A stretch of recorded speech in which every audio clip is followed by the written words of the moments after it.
When we learn about circles, ellipses, parabolas, and hyperbolas, it feels like we're learning about four totally different things, each with its own weird formula.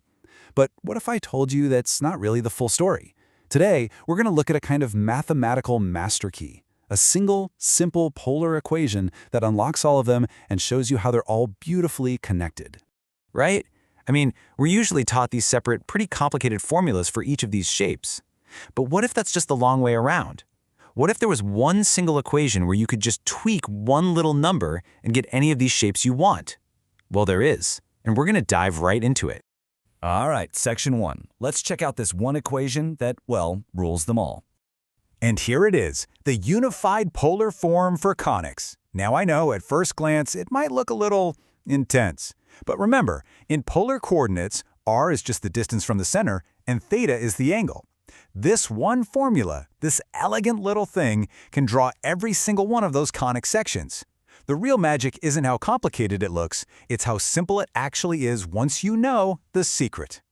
So let's decode this thing, piece by piece. Turns out there's really only one part that truly matters for figuring out the shape. Believe it or not, the whole secret boils down to this one letter, E. It stands for eccentricity. You can kind of think of it as the shape's DNA. It's really just a number that tells you how much the curve stretches away from being a perfect circle, and it is the only thing that decides whether you're looking at an ellipse, a parabola, or a hyperbola. And check out how simple the rules are. It all comes down to the number 1. If E is less than 1, you've got an ellipse. If E is exactly 1, it's a parabola, and if E is greater than 1, you get a hyperbola. That's it. It is that straightforward. This one number tells you everything you need to know about the shape every single time. So what about the other parts? Well, they just handle the size and which way it's pointing. The letter D is just the distance from the center point, which we call the pole, to a line called the directrix. And a huge piece of the puzzle here is that the pole is always at one of the conic's focal points. That's what makes this whole thing so powerful. And finally, the cosine or sine just tells you if that directrix line is vertical or horizontal. Simple as that. Okay, enough theory. Let's actually put this formula to work and solve a couple of problems. Here's our first one. We've got this equation, and our job is to play detective and figure out what shape it makes. So just looking at it, what do you think the very first thing we have to do is? Think back to that master formula we saw. Here's the game plan. It's 3 simple steps. First, and this is the most important step, you can't skip it, we have to get it into standard form. Our master formula always has a 1 sitting right there in the denominator, so we need to make our equation look like that. Then we'll find our E.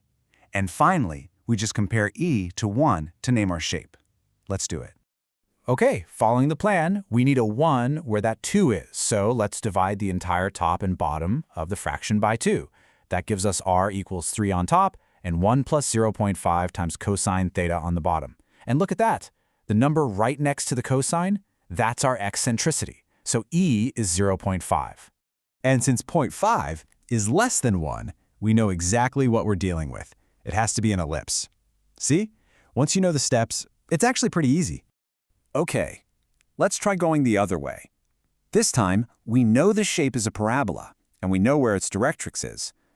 Our job is to build the polar equation from scratch. So let's gather our pieces. We're told it's a parabola. Okay, boom. That immediately tells us E has to be 1. The directrix is at x equals -3. That tells us D, the distance from the pole, is 3.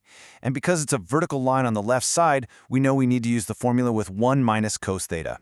Now we just put it all together. We plug in E equals 1 and D equals 3. The top, E times D, just becomes 3. And on the bottom, we use that 1 minus cos theta we figured out. And there's our final equation. R equals 3 over 1 minus cosine theta.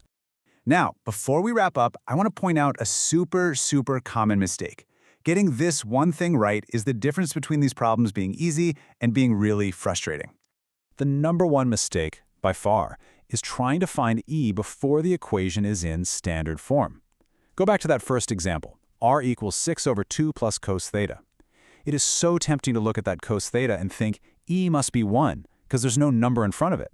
But that is a trap. You have to, absolutely must, do that first step and divide to get a 1 in the denominator.